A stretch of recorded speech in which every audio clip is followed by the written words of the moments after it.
नमस्कार साथियों। तो आज है 28 जून 2026। दोस्तों कल 29 तारीख यानी सोमवार से फिर से बाजार खुलने वाले हैं। तो चलिए बाजार खुलने से पहले इस वीडियो में चर्चा करते हैं कुछ इंपॉर्टेंट टॉपिक्स के बारे में जो कि कल मार्केट के लिए बहुत इंपॉर्टेंट है। सो दोस्तों रिक्वेस्ट करूंगा आप सभी को प्लीज वीडियो को बिना स्किप के पूरा अंत तक जरूर देखिएगा और खास करके इस वीडियो की आखिरी 3-4 मिनट पे जब हम मार्केट के बारे में चर्चा करेंगे, एनालिसिस करेंगे, मिस मत करना उस टॉपिक को, ठीक है। आइए सबसे पहले चेकआउट करते हैं कि आज हमारे मार्केट एनालिस्ट दोस्त ने क्या कहा। देखिए आज इस टॉपिक को कवर किया एलकेपी सिक्योरिटीज की तरफ से एक एनालिस्ट ने।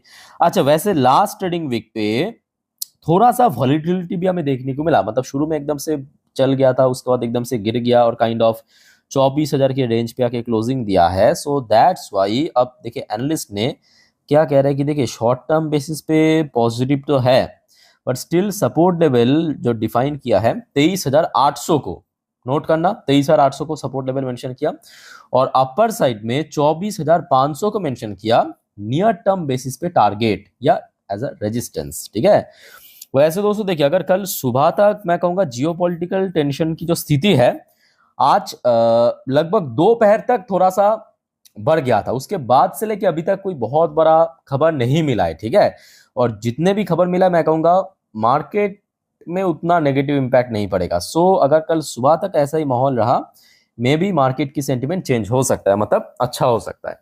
अच्छा अब देखिए सेम टॉपिक को कवर किया मनी कंट्रोल की तरफ से दूसरे एक और एनालिस्ट ने। देखिए बाजार के बारे में अपने विचार रखा, technical view, trend stay positive, मतलब अभी जो सेंटिमेंट या ट्रेंड जो है वो अभी भी पॉजिटिव ही है, चलो अच्छी बात है।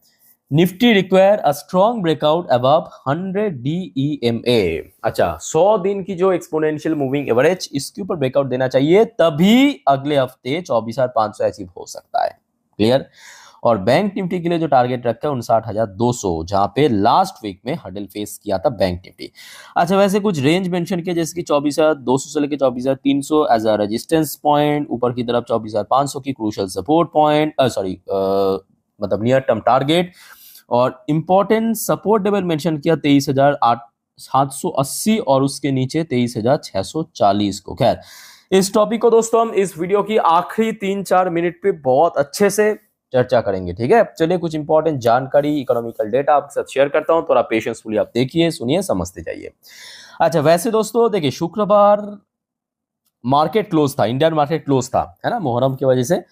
और उसी दिन भारत की एक बहुत इंपॉर्टेंट इकोनॉमिकल डेटा आउट हुआ, फॉरेक्स रिजर्व की डेटा यानी विदेशी मुद्रा भंडार, जो आज के डेट में बहुत मायने रखता है। सो रिसेंटली हमने डेटा के अनुसार देखा 963 मिलियन डॉलर की इस बार फॉरेक्स रिजर्व इंक्रीज हुआ है और भारत के पास अभी टोटल फॉरेक्स रिजर्व है 672.58 बिलियन डॉलर। ओके चलो अच्छी बात है। नेक्स्ट दोस्तों आ जाइए एक और रिपोर्ट एक चार्टिस्ट की तरफ से। Who is chartist? चार्टिस्ट मतलब जो चार्ट पैटर्न का एनालिसिस कर सकते हैं, ठीक है, उनके कहते हैं chartist. Will Nifty 50 target 24,728 soon question mark. तो एक्चुअली देखिए नीचे इन्हीं सब चीजों को लेकर चर्चा किया और साथ में आशीष कयाल जो चार्टिस्ट है उन्होंने कहा कि इस हफ्ते कहीं ना कहीं अगर सब कुछ सही रहा 24,728 तक भी जाने की पोटेंशियल है, बट मेरे हिसाब से पहले 24,500 को क्रॉस करना जरूरी है। अच्छा वैसे नेक्स्ट देखिए एक और वाइटल रिपोर्ट, इसको थोड़ा ध्यान से समझने की कोशिश करना पहले। India's higher nominal GDP. अच्छा यहाँ पे दोस्तों मैं आपको थोड़ा पॉज करना चाहूंगा। What is nominal GDP? आप पहले आप बताइए जीडीपी कितने प्रकार की है, किसको पता है कमेंट करके बताइए। चलो मैं आपको थोड़ा आसान भाषा में समझाता हूँ। एक होता है नॉमिनल जीडीपी, उसके बाद होता है रियल जीडीपी, एक होता है आपका पीपीपी। पीपीपी को हम साइड में रखते हैं, सबसे पहले आ जाता है नॉमिनल जीडीपी। अच्छा भारत की जो देखिए नॉमिनल जीडीपी मतलब एकदम सिंप्लीफाई करके कहूँ तो ग्रॉस जीडीपी को कहा जाता है। उसके बाद जब इन्फ्लेशन वगैरह सब कुछ एडजस्टमेंट होते हैं उसे कहते हैं रियल जीडीपी। समझ आ रहा है बात? सो भारत की जो नॉमिनल जीडीपी है वो कहीं ना कहीं हेल्प कर सकते हैं, देखिए physical pressure despite global risk, क्योंकि देखिए रियल जीडीपी थोड़ा कम होगा बट नॉमिनल जीडीपी दोस्तों सही रहेगा इन्फ्लेशन के कारण। समझ आ रहा है बात? देखिए नॉमिनल जीडीपी पे इन्फ्लेशन एडजस्ट करने के बाद जो रियल जीडीपी होगा वो थोड़ा डाउन हो सकता है। ये जो सब ब्रोकरेज फर्म या जितने भी एजेंसी भारत के ऊपर रेटिंग टारगेट करता है वो जो रिसेंटली थोड़ा सा मतलब ये जियोपॉलिटिकल टेंशन के बेस करके भारत की जो जीडीपी में कटौती किया, याद है ना? तो वो है आपकी रियल जीडीपी, नॉमिनल जीडीपी नहीं। नॉमिनल जीडीपी दोस्तों अगर बढ़ गया तो ये कहीं मतलब ये कहीं ना कहीं आप कह सकते हो कि भारत में इन्वेस्टमेंट और ज्यादा बढ़ा सकता है, ठीक है, हायर नॉमिनल जीडीपी। चलो अच्छी बात है, देखते हैं आगे कब तक क्या होता है। अच्छा वैसे देखिए एक और यहाँ पे रिपोर्ट बहुत ही बेहतरीन आ रहा है रेलवे के ऊपर। आफ्टर मुंबई अहमदाबाद, तो आपको पता होगा भारत में जो हाई स्पीड रेल यानी बुलेट ट्रेन सबसे पहले तो मुंबई अहमदाबाद पे चलने वाले हैं, बहुत जल्दी शायद शुरू भी हो जाएगा। उसके बाद जो रूट में शुरू होगा एक बेंगलुरु चेन्नई दिल्ली और Varanasi high speed rail corridor invite design consultancy bids. चलो अच्छी बात है, देखते हैं, पहले तो ओपन होने दीजिए उसके बाद देखा जाएगा। अच्छा फिर दो रिपोर्ट है आपकी जेपी मॉर्गन की तरफ से, नोट करना जेपी मॉर्गन की तरफ से एक नहीं बल्कि दो रिपोर्ट है। पहला रिपोर्ट तो जेपी मॉर्गन का कहना यह है कि tax tweaks policy support to keep equity inflow strong in India. अच्छा जेपी मॉर्गन ने क्यों कहा, क्योंकि रिसेंटली दोस्तों आपको पता होगा आरबीआई की तरफ से कुछ चेंजेस किए अपने पॉलिसीज में, और जो रिसेंटली हमने देखा कि गवर्नमेंट सिक्योरिटीज में जो फॉरेन इन्वेस्टर्स के लिए, याद रखना गवर्नमेंट सिक्योरिटीज में, लॉन्ग टर्म गवर्नमेंट सिक्योरिटीज में फॉरेन इन्वेस्टर्स के लिए कुछ यहाँ पे जो टैक्स है वो कट भी किया है रिसेंटली, पता होगा आपको, इक्विटीज में नहीं सिर्फ और सिर्फ गवर्नमेंट सिक्योरिटीज में, ठीक है, और पॉलिसीज में भी काफी कुछ चेंजेस किया, तो ये कहीं ना कहीं एफआईएस की इनफ्लो को बढ़ा सकता है, ये जेपी मॉर्गन की कहना है। अच्छा फिर आ जाइए दूसरा जो रिपोर्ट है जेपी मॉर्गन की तरफ से, Indian IT industry faces long growth slowdown amid AI shift and global uncertainty. और ये बात दोस्तों देखिए जेपी मॉर्गन को समझ आ रहा है, मुझे समझ आ रहा है, आपको भी समझ आ रहा है, और ये बात 100% सही है। बट भारत की जो ट्रेडिशनल आईटी कंपनीज, उन भाई साहब को समझ नहीं आ रहा है कि पूरे दुनिया एआई पे शिफ्ट कर चुके हैं, एआई को डेवलप कर रहा है, एआई पे ऊपर काम कर रहा है, और भारत की जो ट्रेडिशनल आईटी कंपनीज सॉरी आप देखिए टीसीएस को, इन्फोसिस को, विप्रो को, ये सब अभी या तो वही सेम आईटी सर्विस प्रोवाइड कर रहा है, या तो एआई जो कंपनी उसके साथ सिर्फ पार्टनरशिप कर रहा है। पार्टनरशिप में फर्क है डेवलपमेंट करने से, है ना। सो अब आप कहेंगे सर वहाँ पे सब बिग ब्रेन बैठे हैं, आपको क्या पता। अब मैं आपको बस एक एग्जांपल देना चाहता हूँ, सेम कंडीशन दोस्तों नोकिया, ये नाम तो आपने सुना होगा, खास करके जो मेरे तरह मिलेनियल है, मतलब जो 90s के लोग हैं। नोकिया कितना बड़ा नाम था, है ना। आज आप देखिए नोकिया कितना, कहाँ आपको दिखता है, दिखता है, क्यों नहीं दिखता, क्योंकि जब टाइम के साथ साथ बदलना चाहिए था, नोकिया अपने आप को बदल नहीं रहा, मतलब नहीं बदला था, सब कंपनी एंड्रॉयड पे शिफ्ट हो रहा था, नोकिया अकेले वही पुराने उसको यूज कर रहा था। सेम चीज देखिए भारत के आईटी कंपनीज के साथ भी हो रहा है, ये लोग जब खुद को नहीं बदलेगा टाइम के साथ साथ तो क्या होगा, पीछे हो जाएगा, सिंपल बात है। अच्छा नेक्स्ट देखिए एक और important report, pastries group holds 65,000 crore unrecognised revenue in book on record pre sale.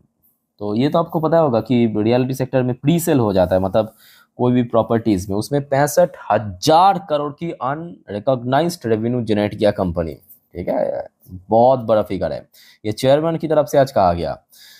तो जिस वजह से कल पेस्ट्रीज स्टेट जो है, इस कंपनी को दोस्तों नजर रखना।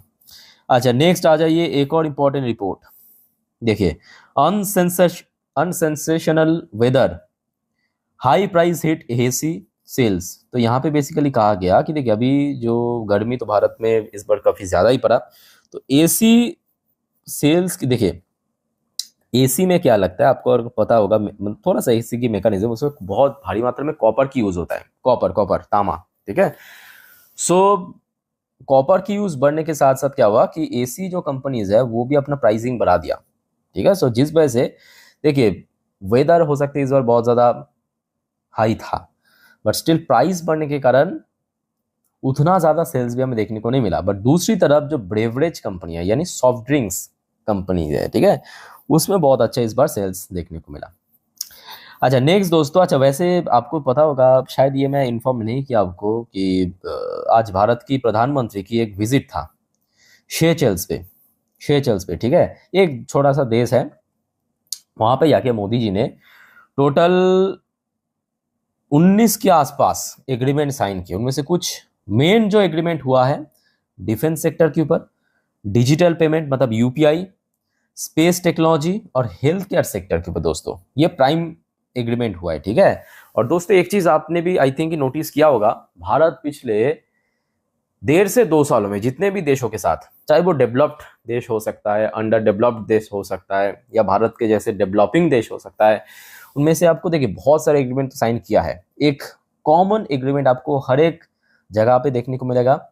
एक हो गया आपका डिफेंस, दूसरा दोस्तों डिजिटल पेमेंट। याद है, चाहे फ्रांस की बात करें, श्रीलंका की बात करें, इंडोनेशिया की बात करें, जापान की बात करें, ये सब देशों के साथ भारत डिफेंस भी साइन कर चुका है, डिफेंस पैक्ट, ऊपर से डिजिटल पेमेंट, इवन इजराइल के साथ भी डिजिटल पेमेंट, ठीक है। तो ये दोस्तों भारत की द्वारा एक बहुत बड़ा मास्टर स्ट्रोक्स, आप कहेंगे ये कैसा मास्टर स्ट्रोक्स है, ये इसका इम्पैक्ट आपको फ्यूचर में देखने को मिलेगा। क्योंकि देखिए डॉलर की डोमिनेंस को कम करने के लिए टोटली भारत यहाँ पे काम कर रहा है, ठीक है। यूपीआई वहाँ पे एक्सेप्ट होगा, मतलब आपको कन्वर्ट करने की जरूरत नहीं है आपकी करेंसी को, समझ आ रहा है, वो टोटली लोकल करेंसी में ऑटो कन्वर्ट हो जाएगा, ठीक है। तो ये एक बहुत बड़ा मास्टर स्ट्रोक्स है। बाकी दोस्तों इस बारे में आप लोग क्या सोचते हो, कमेंट करके प्लीज बताइए।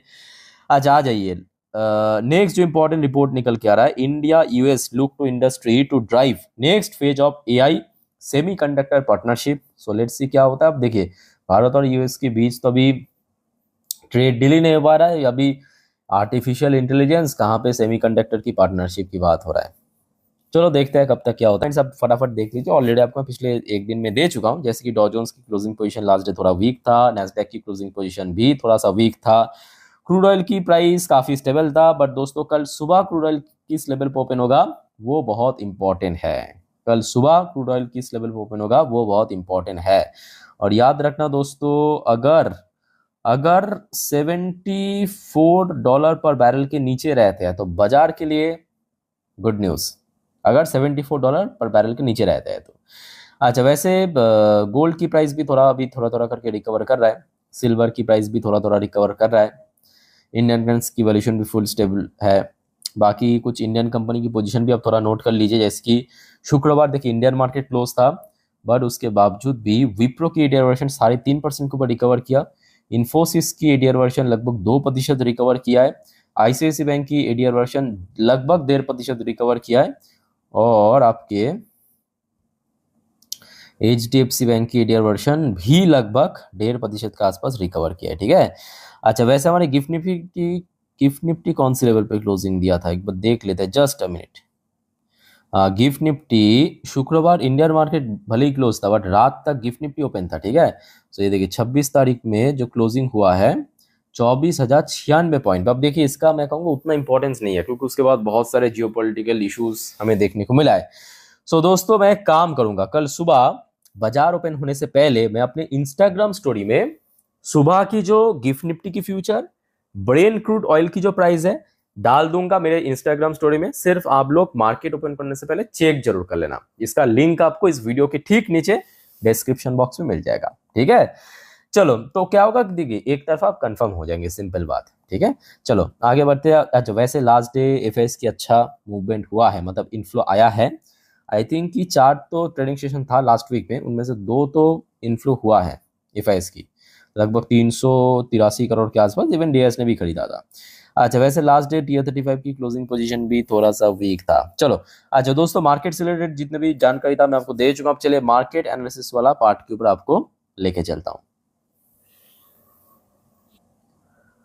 तो दोस्तों अभी आपके सामने मैं ओपन कर लिया निफ्टी 50 की लास्ट 3 महीने की कैंडलस्टिक चार्ट पैटर्न। अच्छा अब जो बात आपको मैं बताने जा रहा हूं ध्यान से मेरे बात को सुनिएगा जरूर, ठीक है। अच्छा एक और बात दोस्तों, एक्चुअली मैं बीच में बताना भूल गया, नेक्स्ट जो वीडियो आएगा इस चैनल पे यानी रात की 12 बजे की वीडियो सर प्लीज मिस मत करना, जिस पर हम सेपरेटली जियोपॉलिटिकल टॉपिक को कवर करेंगे, ठीक है। बहुत क्रूशियल है, बहुत वाइटल वीडियो है। आप अगर जल्दी सो जाते हैं कोई इशू नहीं है, सुबह उठकर देख लेना, सिर्फ आप चैनल को सब्सक्राइब करके रख देना, क्लियर। चलो आगे बढ़ते हैं। अच्छा दोस्तों वैसे तो कल देखिए कल मार्केट ओपन होगा बैक टू बैक 3 दिन बंद रहने के बाद, तो जिस वजह से भी बहुत इंपॉर्टेंट है। ऊपर से मंगलवार आपके मंथली एक्सपायरी भी है, ठीक है, आपके एनएससी में सारी इंडेक्स की और कंपनी की शेयर्स की जो एफएनओ में है। अच्छा कल के लिए कुछ इंपॉर्टेंट सेक्टर्स नोट करना, सबसे इंपॉर्टेंट मैं कहूंगा कल बैंकिंग सेक्टर,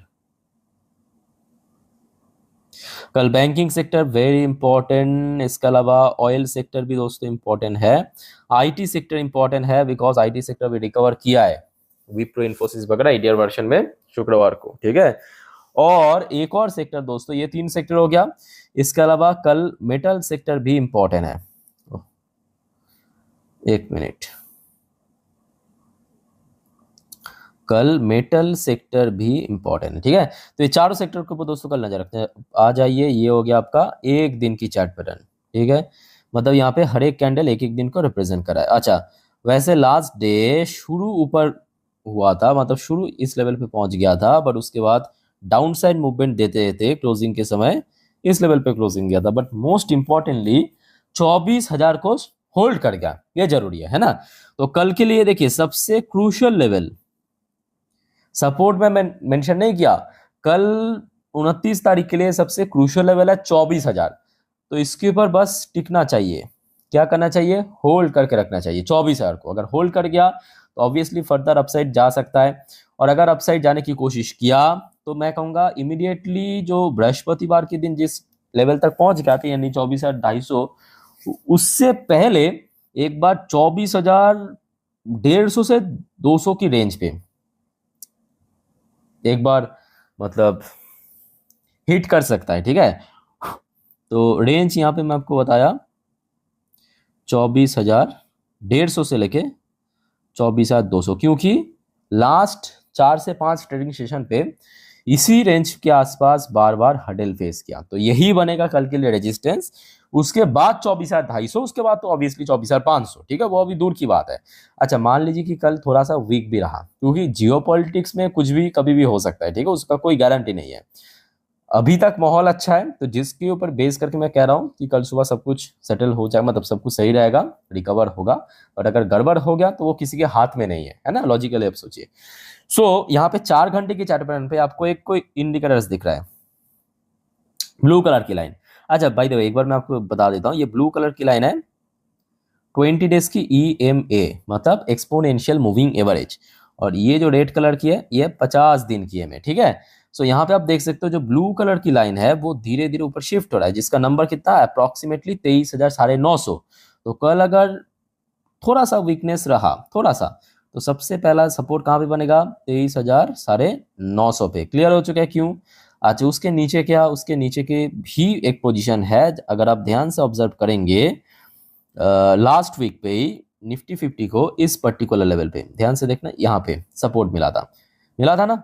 तो ये हो गया आपका लगभग वही 23,800 के आसपास, ठीक है। सो दोस्तों मैं आपको निफ्टी 50 समझा दिया अच्छे से, रेजिस्टेंस सपोर्ट वगैरह। अब बात करेंगे bank Nifty. Bank Nifty very important क्यों है, क्योंकि बैंक निफ्टी लास्ट डे एक तो पिछले कुछ मंथ की हाई पे पहुंच गया, ठीक है, उसके अलावा 58,000 को होल्ड भी कर गया, बड़ी बात है। तो बैंक्स के लिए कल इंपॉर्टेंट लेवल है 58,000 को होल्ड करके चलना, ठीक है। अगर होल्ड कर गया तो बढ़िया, अगर नहीं होल्ड कर पाया, अब क्योंकि बैंक है तो इसका रेंज थोड़ा सा ब्रॉड होता है, याद रखना, ठीक है। सो रफली आप 1000 पॉइंट नीचे मान के चलिए सपोर्ट मिलेगा, यानी 57,200 पे, ये नीचे की तरफ सपोर्ट लेवल, और अपर साइड में लगभग 58,500 एक अच्छा रेजिस्टेंस दे सकता है, ठीक है। सो दोस्तों मैं आपको निफ्टी 50 बैंक निफ्टी अच्छे से एकदम डिटेल में समझा दिया, जितना अच्छे से हो सकता है। फिर भी देखिए आप लोगों का कोई डाउट्स या कंफ्यूजन है, कमेंट करके प्लीज़ पूछिए। और दोस्तों जाते जाते देखिए, जो आपको मैं बार बार इसके पहले भी कहा था कि FNO ये सब चक्कर में मत पड़ना, ठीक है। ऊपर से परसों आपकी एक्सपायरी भी है, वो भी मंथली एक्सपायरी, सो बहुत रिस्की है। नॉर्मली वो वीडियो देखिए, सीखिए, जानिए। कोई कंफ्यूजन या डाउट्स है कमेंट करके प्लीज़ बताइए, और दोस्तों चैनल को सब्सक्राइब करना मत भूलना, ठीक है। सो वाइंड अप करता हूँ वीडियो को, टेक केयर, बाय बाय, जय हिंद।